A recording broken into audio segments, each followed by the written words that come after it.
रोमी 12 अध्यायदेखि लिएर अन्तिम समय यो क्रिस्चियन जीवनको जग अथवा क्रिस्चियन जीवन कसरी जिउनु पर्ने हो त्यसको चित्र कोरिएको छ।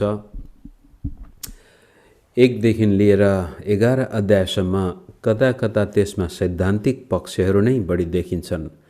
दर्शनका कुराहरू, सिद्धान्तका कुराहरू, शिक्षाका कुराहरू अथवा भन्दाखेरि परमेश्वरले गर्नुभएका कुराहरू बढी देखिन्छन्। 12बाट 16सम्म अब चाहिँ तपाईँ र मैले गर्नुपर्ने कुरा हामी देख्दैछौँ।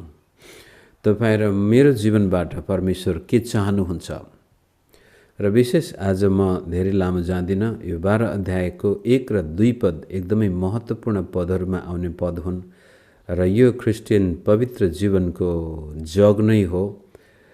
जब जब पावलका पत्रमा ख्रिस्टीय पवित्रताको बारेमा उल्लेख गरिन्छ त्यहाँ मगजबाट सुरु हुन्छ। त्यसै कारण पावलको शिक्षामा अथवा पावलका पत्रहरूमा मानव जीवनका सम्पूर्ण अङ्गहरूलाई सम्बोधन गरिएको छ र यी 2 पदमा चाहिँ तपाईहरु मेरो प्राण, आत्मा, शरीर पूर्ण रूपले परमेश्वरको आराधनामा र पवित्र जीवनको लागि सम्बोधन गरिएको कुरो छ।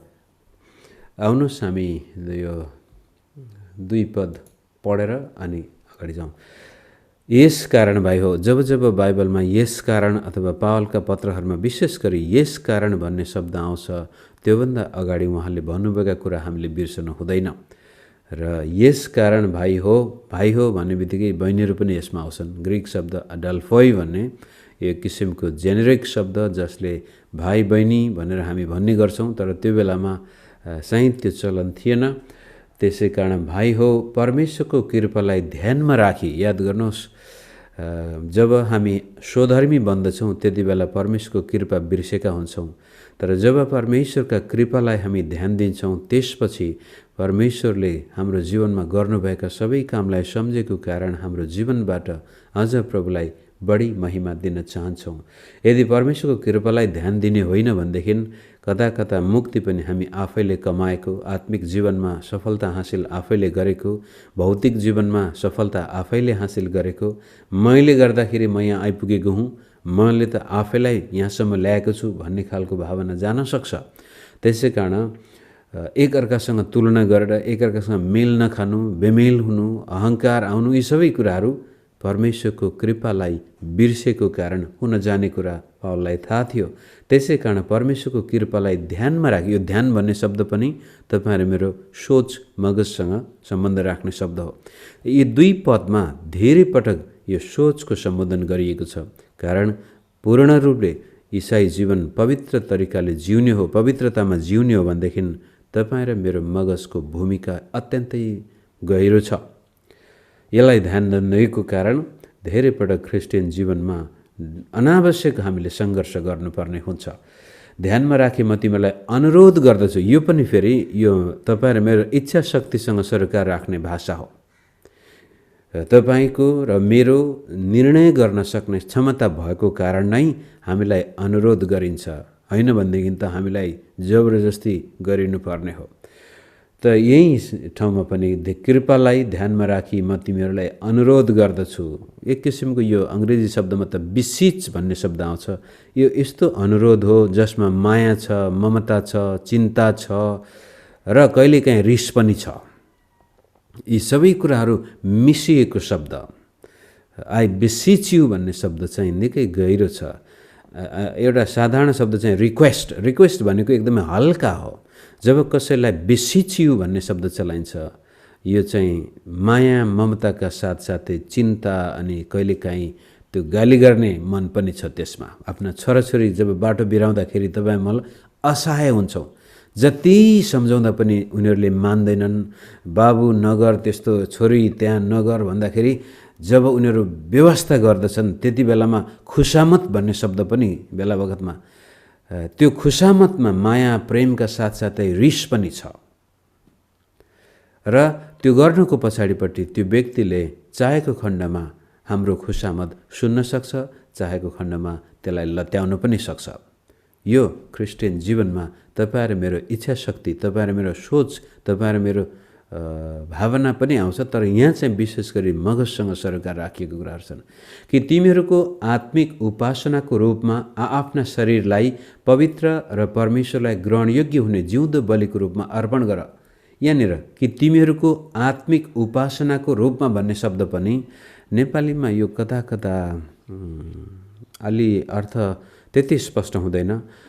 यो पनि वास्तवमा मगजसँग सरोकार राख्ने हो। कुनै कुनै ट्रान्सलेटमा इन्टेलिजेन्ट वर्शिप भनेको छ, अर्थपूर्ण आराधना। वास्तवमा भाषा चलाउँदाखेरि ठिट भाषा यहाँ उल्लेख गर्दा त लगोस भन्ने शब्दसँग सरोकार राख्दछ, वचनसँग सरोकार राख्ने। यो आत्मिक उपासना भन्ने बित्तिकै कता कता अर्थै हराइदियो नेपालीमा। तर अर्थपूर्ण आराधना, तिमीहरूको आत्मिक उपासना भन्ने पनि हामी यो कता कता गैर क्रिस्चियन विचार पनि आउन सक्छ। आराधना, परमेश्वरलाई अर्थपूर्ण तरिकाले पूजा गरेको, अर्थपूर्ण तरिकाले आराधना गरेको यदि हामी चाहन्छौँ भने हाम्रो मगजमा परमेश्वरको कृपा अनुग्रहलाई पनि ध्यानमा राख्नु पर्यो र त्यसपछि हामीलाई गरिएको अनुरोध जो छ त्यसलाई पनि विचार गर्नु पर्यो र हामी कुन प्रकारको आराधना गर्दैछौँ यो अर्थपूर्ण छ कि। रिजनेबल भन्ने शब्द पनि चलाउँछ अङ्ग्रेजीमा कुनै कुनै ट्रान्सलेसनमा। यो लगिकस भन्ने शब्द जसले चाहिँ परमेश्वरको वचनका साथसाथै हाम्रो मुखबाट निस्कने वचनका साथसाथै हाम्रो मगजबाट निस्कने थट। लगोस भनेपछि थट पनि आउँछ। In the beginning was the word भनेपछि आदिमा वचन थियो। अनि त्यो वचन भन्नाले खालि त्यत्तिकै आवाज आएको वचन भएर थटफुल विचार, आदिमा विचार थियो भन्दा पनि हुन्छ। र त्यस्तै किसिमले तपाईँ र मेरो आराधना परमेश्वरको वचन अनुसार हुने हो र तपाईँ र मेरो मगजबाट निस्केको आराधना पनि सही हुने हो भने आफ्नो शरीरलाई पवित्र र परमेश्वरलाई ग्रहणयोग्य हुने जिउँदो बलिको रूपमा अर्पण गर। यहाँनिर आएर बडो क्रक्स अफ द म्याटर भने चाहिँ पावलले ग्रिक संस्कृतिमा अन्य जातिहरूलाई सम्बोधन गर्दै हुनुहुन्छ र त्यसै संस्कृतिको सेरोफेरोमा बसेका यहुदीहरूलाई सम्बोधन गर्दै हुनुहुन्छ। र जनजनै त्यो संस्कृतिमा आजको हाम्रो हिन्दू र बुद्धिस्ट विचारमा पनि शरीर र यो भौतिक संसार माया मात्रै हो, यो वास्तविक होइन। वास्तविक त नदेखिने संसार आत्मिक संसार हो। आत्मा महत्त्वपूर्ण छ, शरीर महत्त्वपूर्ण छैन भन्ने विचार त्यति बेलाको ग्रिक दर्शनमा पनि थियो। अनि शरीरमा त्यसै कारण के गर्दैछौँ त्यति महत्त्वपूर्ण छैन, आत्मामा हामी के गर्दैछौँ त्यो महत्त्वपूर्ण छ। अनि जुन कुरो हामी अझ टटकारो रूपले कोरिन्थीको पत्रमा पाउँदछौँ, पहिलो कोरिन्थी 3 अध्यायमा पनि र त्यसको 6 अध्यायमा पनि पावलले शरीरसँग सम्बन्ध राखेर भन्दैछ, तिमीहरूलाई थाहा छैन तिमीहरूको शरीर परमेश्वरको आत्माको मन्दिर हो, तिमीहरूलाई थाहा छैन तिमीहरू आफ्नै होइनौ, मोल तिरेर किनिएका हो, त्यसकारण तिमीहरूको शरीरमा परमेश्वरको महिमा गर। पहिलो कोरिन्थी 6:20 र यहाँ पनि परमेश्वरको महिमा कसरी गर्ने त? अब यो शरीरबाट भन्दाखेरि उनले यसलाई बलिको रूपमा प्रस्तुत गर्नुहुन्छ। पुरानो नियम पढ्ने व्यक्तिलाई थाहा भएकै कुरो हो, जब जब आदमले परमेश्वरको महिमा गर्न चाह्यो सायद उनले पनि बलि चढाए। हाबिल कैनले पनि त्यस्तै गरे, हुँदै तलसम्मै नोहले पनि त्यस्तै गरे, अब्राहमले पनि त्यस्तै गरे र पछि गएर त्यो बलि प्रथा व्यवस्थामा लिखित रूपले स्थापित भयो। आराधना गर्न बलि चढाउनु पर्ने हो। दाउदको एउटा वाक्यांश आउँछ, I will not offer anything that costs me nothing भनेर। जब परमेश्वरको अनुग्रहले उनलाई मौका दिन्छ, ल यो आएको विनाशकारी विनाशबाट मुक्ति हुनको लागि तैँले बलि चढा भन्दाखेरि उनले अरौना भन्ने व्यक्तिको खेतमा गएर त्यो वेदी बनाएर बलि चढाउँदाखेरि अरौनाले भन्छ, महाराज यो जग्गा पनि तपाईँको, यी गोरुहरू तपाईँकै, यो हलो जुवा जे छन् तपाईँको सबै लिनुहोस् र यो विपत्तिबाट हामीले मुक्ति पाउन जे गर्नुपर्छ सरकार तपाईँ नै गर्नुहोस् भन्दाखेरि राजा दाउदले अरौनालाई भन्छ, म तिमीबाट सिधैमा यो लिने छैन, तिमीले पूर्ण रूपले यसको मूल्य बताऊ, किनभने म परमेश्वरलाई कुनै कुरो चढाउने छैन जो मेरो लागि सिधैमा होस्। अनि यहाँ पनि वास्तवमा बडो गजबले पावलले त्यो भाषालाई प्रयोग गरेर भन्छ, अब यदि तिमीहरू साँच्चै परमेश्वरलाई आराधना गर्न चाहन्छौ भने बलि चढाऊ, अनि त्यो बलि चाहिँ तिमीहरूको शरीर हो। शरीरबाट कसरी परमेश्वरको उपस्थित महिमा हुन सक्छ? शरीर त दुष्ट छ, अपवित्र छ, शरीर र आत्माको कुनै सम्बन्धै छैन भन्ने प्रकारको सोच विचार भएको संस्कृतिमा पावलले भन्छ, होइन, हाम्रो शरीर पनि परमेश्वरको महिमाको लागि प्रयोग हुने अङ्ग हो। अनि 6 अध्यायमा नै भनेको छ पावलले, आफ्ना शरीरका अङ्गहरू अब दुष्टताको लागि नभएर धार्मिकताको लागि अर्पण गरिहाल। प्रत्येक शरीरका अङ्ग अरूहरूबाट परमेश्वरको महिमाको लागि ती दिइहाल भनिसकेपछि 12मा आएर चाहिँ उहाँले सम्पूर्ण शरीर यसरी कि त्यो वेदी बनाउनु भएको छ र त्यो वेदीमा तपाईँले आफ्नो शरीरलाई राख्नुभयो।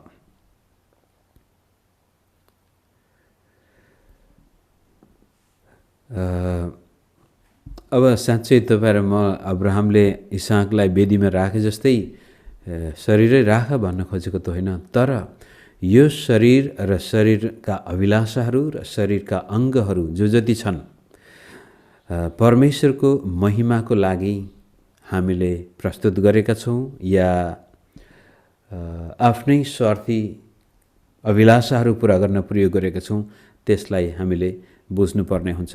र प्रभु येशूको वचनसँग पनि हामीले यसलाई दाँच्नुपर्ने हुन्छ। उहाँले भन्नु, यदि कोही मेरो पछि मेरो चेला बन्न चाहन्छ भने त्यसले आफ्नो क्रुस दैनिक रूपले उठाओस्, आफ्नो क्रुस बोकेर मेरो पछि लाग। त्यहाँ पनि भन्न खोजेको कुरो के हो भने तपाईँ र मेरो शरीरका अभिलाषाको लागि हामी मर्नुपर्ने हुन्छ। अनि यो शरीरबाट प्रभुको महिमा हुने हो। शरीर भन्ने बित्तिकै खालि एउटा मासुको डल्लो मात्र नभएर यी शरीरमा भएका जति पनि क्रियाकलापहरू छन्, हाम्रो मगज पनि शरीरमा नै छ, हाम्रो भावना पनि शरीरमा नै छ, हाम्रो इच्छा शक्ति पनि शरीरसँगै, हाम्रा सबै चाहना र भावनाहरू शरीरसँग सरोकार राख्ने भएको कारण यो शरीर साँच्चै नै परमेश्वरले बनाएको असल चिज हो र यो चाहिँ पवित्र आत्माको मन्दिर हुनुपर्ने हो र यो भित्र अपवित्र कुराहरू हुने होइनन् भने पूर्ण रूपले यसलाई प्रभुको महिमाको लागि हामीले कस्तो बलि भन्दाखेरि पवित्र र परमेश्वरलाई ग्रहणयोग्य हुने बलि चढाओ। यो ग्रहणयोग्य भन्ने बित्तिकै पुरानो नियममा पनि बलि चढाउँदाखेरि बाख्राको खुट्टा भाँचिएको, आँखा फुटेको, कानै काटिएको त्यो ग्रहणयोग्य हुन्थेन। पुजारीले तपाईँले बलि चढाउनको लागि कुनै पशु लानुभयो भने चेक गर्दथ्यो, पूर्ण रूपले कुनै खोट नभएको त्यो ग्रहणयोग्य हुन्थ्यो। त्यस्तै किसिमले तपाईँ र मेरो शरीरलाई अथवा तपाईँ र मेरो जीवनलाई दागरहित, खोटरहित, प्रभुलाई मनपर्दो बलि चढाउनको लागि दिनुपर्ने, यो पनि तपाईँ र मेरो इच्छा शक्तिसँग सरोकार राख्ने कुरो हो। अब यस किसिमले शरीरलाई परमेश्वरको चरणमा लैजान, शरीरका अभिलाषाहरूलाई मारेर पवित्रता हाम्रो शरीरमा आउने हो, हाम्रो जीवनमा आउने हो भने अब चाहिँ 2 पद धेरै महत्त्वपूर्ण छ। यस संसारको ढाँचामा नचल भन्ने बित्तिकै संसारका मानिसहरूले जुन प्रकारको सोच विचार राखेको छ त्यस्तो प्रकारको सोचाइमा हामी बाँचिरहेछौँ भनेदेखि कहिले पनि हाम्रो शरीरलाई परमेश्वरको महिमाको लागि हामी खोटरहित भएर प्रस्तुत गर्न सक्ने छैनौँ। तर आफ्नो मनमा नयाँ भई पूर्ण रूपले परिवर्तित हौ। तपाईँ र मेरो जीवनमा पवित्रता छैन, तपाईँ र मेरो जीवनमा शान्ति छैन, शुद्धता छैन भने यसको सिधै सम्बन्ध तपाईँ र मेरो सोचमा पर्न जान्छ। तपाईँ र मेरो विचारमा पर्न जान्छ, तर्क वितर्क गर्ने स्थानमा पर्न जान्छ। तपाईँ र मैले कस्तो प्रकारको सोचाइ अहिलेसम्म निर्माण गर्दै आएका छौँ। हुन त आजका मनोवैज्ञानिकहरूले भन्छन् मानिस आफ्नो वातावरणको कैदी हो र नभन्दै त्यो धेरै रूपमा सत्य पनि हुन जान्छ। तपाईँ र म कस्तो प्रकारको परिवारमा जन्म्यौँ, हुर्क्यौँ र त्यसपछि कस्तो प्रकारको समाजमा हाम्रो पालन पोषण भयो, अध्ययन अध्यापन भयो र कस्तो प्रकारको विश्वासमा हामी यहाँसम्म आउँदै, यी सबै कुराहरूले तपाईँ र मेरो सोचाइलाई निर्माण गरेको हुन्छ। मानिस त्यत्तिकै आफै अचम्म प्रकारले परिवर्तन हुन सक्दैन, उसको वातावरणले उसलाई परिवर्तन गर्दै गर्दै ल्याएको हुन्छ। जन लक भन्ने एउटा विद्वानले मानिसको मगजको बारेमा बतान गर्दा उनको विचारमा उनी अब एउटा मानवशास्त्री, मानव दिमागलाई नै बढी जोड दिने भएको कारण उनले भन्छन्, हामी जन्मिने बेलामा खाली कागज जस्तै हुन्छौँ। बालक जब जन्मिन्छ उसको मगज खाली कागज जस्तो हुन्छ र त्यसपछि उसको परिवार, उसको समाज, उसको धर्म र सबै प्रकारको वातावरणले त्यो मगजमा त्यसपछि भर्दै भर्दै जान्छ, लेख्दै लेख्दै जान्छ, त्यो कागज भरिन्छ र जुन प्रकारको प्रभाव त्यो मगजमा परेको छ त्यसको जीवनपछि त्यस्तै हुन जान्छ। त्यो त एउटा ऱ्यासनलिस्ट अप्रोच हो र हामी ख्रीष्ट येशूमा विश्वास गर्ने व्यक्तिले यो विश्वास गर्छौँ कि हामी खाली कागज जस्तो जन्मे पनि हामी भित्र नै पवित्र परमेश्वरले हामी भित्र एउटा विवेक हालिदिनु भएको छ र हाम्रो मगजमा कता कता त्यो खाली कागजमा खराब कुराहरू लेखिँदै जाँदाखेरि पनि मानव मगजलाई थाहा हुन्छ यो चाहिँ खराब हो, यो सही हो भन्ने कुरा विवेकले छुट्याउन सक्ने शक्ति पनि हामीभित्र छ। तापनि हाम्रो वातावरणले हामीलाई धेरै असर गर्छ र यिनै गैर ख्रिस्टियन नै भनौँ, ख्रिस्टियन त ख्रिस्टियन तर परमेश्वरलाई विश्वास नगर्ने मानिस नै सबै थोक हो भन्ने एउटा समय आएको थियो पश्चिमा देशमा। अनि ती मनोवैज्ञानिकहरूले पनि भन्छन् कि मानिसले यदि आफ्नो जीवन परिवर्तन गर्न चाहन्छ भने उसको सोच परिवर्तन गर्नु अपरिहार्य छ। सोच परिवर्तन नगरिकनै मानिसले कहिले पनि आफ्नो जीवन परिवर्तन गर्न सक्दैन। यो कुरो परापूर्व कालदेखि नै बाइबलले बताउँदै आएको र पावलको पत्रहरूमा त यो बडो स्पष्टसँग छ। तपाईँ र म पवित्र जीवन बिताउन चाहन्छौँ। हामीलाई हाम्रो शरीरमा दाग लागेको छ, हाम्रा शरीरका अभिलाषाहरू अनियन्त्रित छन्, हामी कुलत र खराब सङ्गतको शिकार भएका छौँ, हामीमा कहिले पनि शुद्ध विवेक कायम हुन सकेको छैन भने यसको पहिलो स्थान मगज, सोच, विचार र त्यसपछि त्यसलाई अध्ययन गर्दै गयो, तपाईँले फर्किँदै जानुभयो भनेदेखि यात्रा गर्दै गर्दै पछिसम्म जाँदाखेरि बचपनमा नै हाम्रो मगज बनेको हुन्छ। एकजना रोमन क्याथोलिक प्रिस्टले भनेको थिए 7 वर्ष मुनिको बालक मलाई देऊ र त्यसपछि त्यसको 25 वर्षको उमेरमा हुँदा सायद म तिमीले चाहे जस्तो व्यक्ति दिन सक्छु।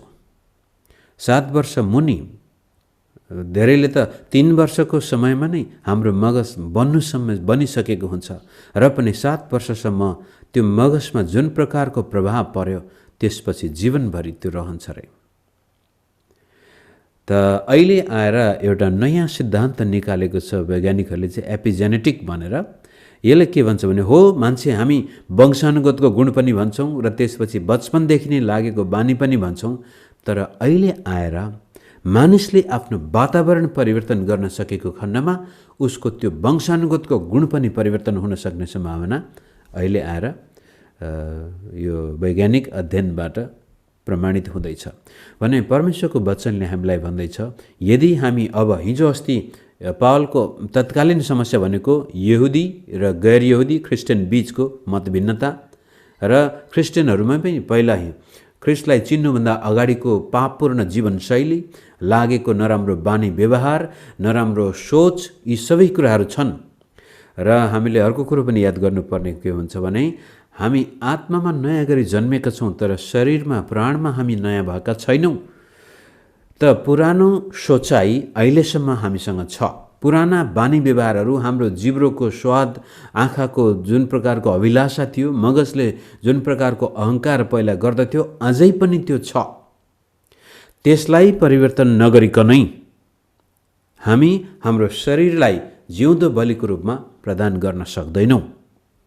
जबसम्म मगजमा परिवर्तन आउँदैन तबसम्म वातावरणमा अब परिवर्तन आउन गाह्रो छ। यो बडो इन्टरचेन्जेबल छ।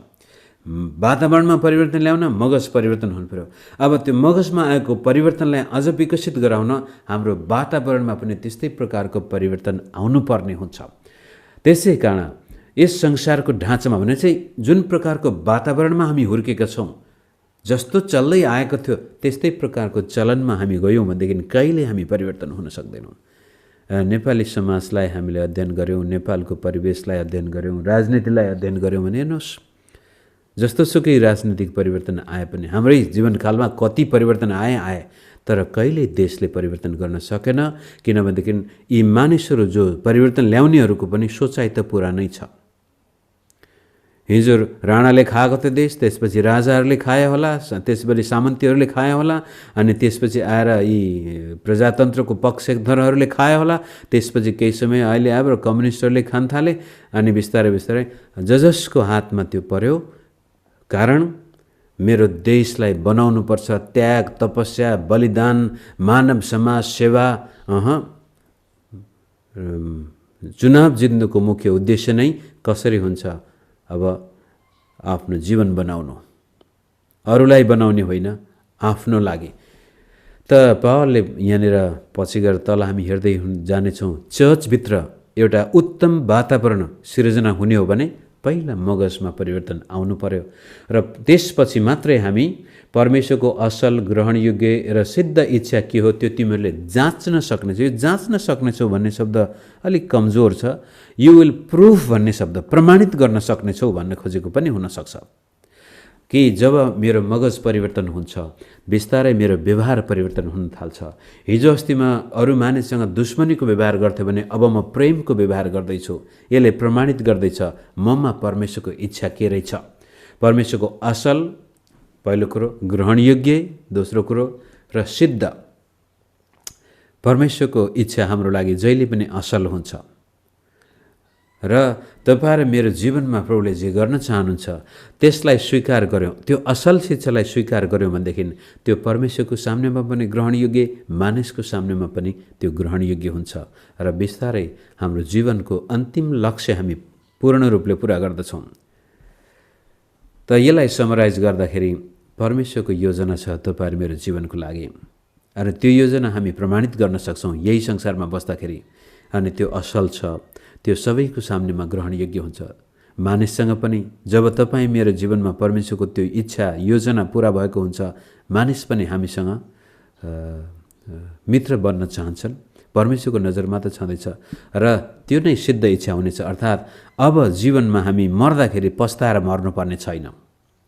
मर्ने बेलामा अथवा जीवनको अन्तिम घडी आउँदाखेरि हामी भन्न सक्छौँ, धन्यवाद परमेश्वर, मलाई तपाईँले जीवन दिनुभयो, मेरो जीवनमा यस्ता यस्ता कामहरू तपाईँले गर्नुभयो, मैले गर्न सक्ने काम मैले पुरा गरेर अब तपाईँको राज्यमा म आउँदैछु। पावलको भाषा, मैले मेरो दौड सिद्ध्याएको छु, अब म तयार छु।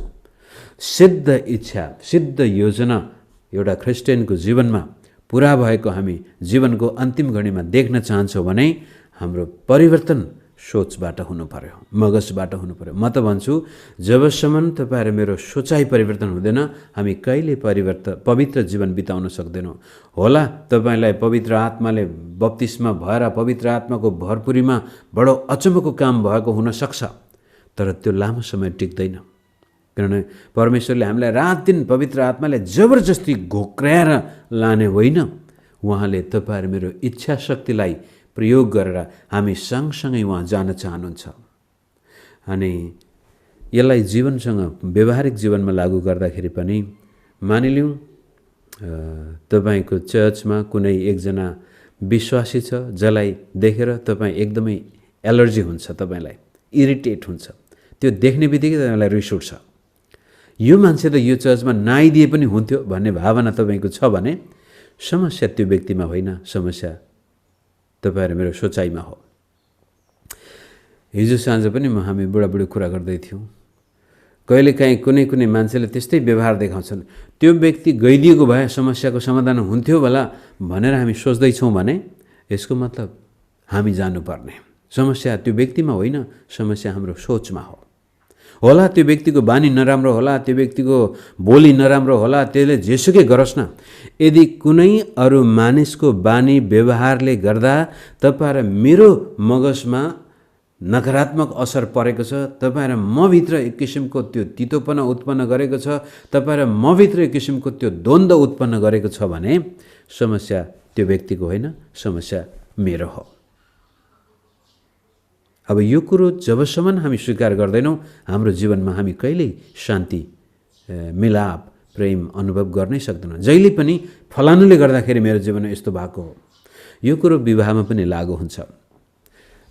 भन्न त सुनेकै हो, हामीले धेरै पटक हामी एकअर्कालाई परिवर्तन गर्न सक्दैनौँ।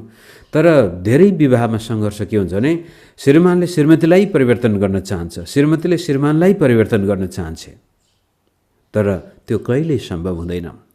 त्यसको सट्टामा जब श्रीमानले आफैलाई सोचमा हो यो स्त्री यो भूत जस्तै भए पनि प्रभु तपाईँले मलाई मेरो जीवनमा दिनुभयो, अब यो व्यक्तिको सेवा गर्नु नै मेरो जीवनको अन्तिम उद्देश्य हुनेछ, यसकारण जसरी तपाईँले मलाई प्रेम गर्नुभएको छ त्यसै गरी यो स्त्रीलाई अब मैले कसरी चाहिँ सेवा गर्न सक्छु, म कसरी यसलाई जीवनमा खुसी पार्न सक्छु, कसरी यो व्यक्तिको जीवनमा म घमाइलो दिन ल्याउन सक्छु र हाम्रो जीवनलाई अर्थपूर्णमा बनाऊ, मैले के गर्नुपर्ने हो भनेर आफ्नो श्रीमतीको गल्ती कमजोरी उसमा नभएका कुराहरूलाई हेर्नुको सट्टामा आफ्नो सोच परिवर्तन गरेर ख्रीष्ट येशूले जसरी तपाईँ र मलाई प्रेम गर्नुभएको छ त्यो प्रेम गर्नको लागि श्रीमानले सोच्छ भने थाहै नपाइकन श्रीमती परिवर्तन भएको हुन्छ।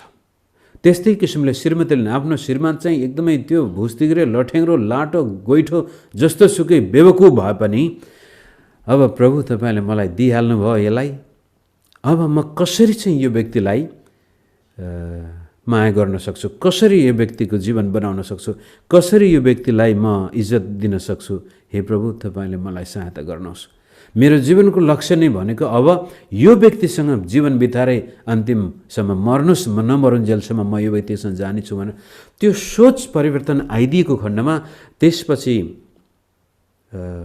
श्रीमानले जेसुकै गरोस् न, हाम्रो दिमागमा एक किसिमको गजबको स्थिरता उत्पन्न हुन्छ, त्यसले असर गर्दैन। भोलि गएर त्यो श्रीमानले छोडेरै जाओस् रे, अर्को बिहा गरेरै जाओस् रे, बेविचारमा परेर त्यो नासै भइसकेपछि पनि हाम्रो जीवन टुक्रिँदैन, तहस नहस हुँदैन।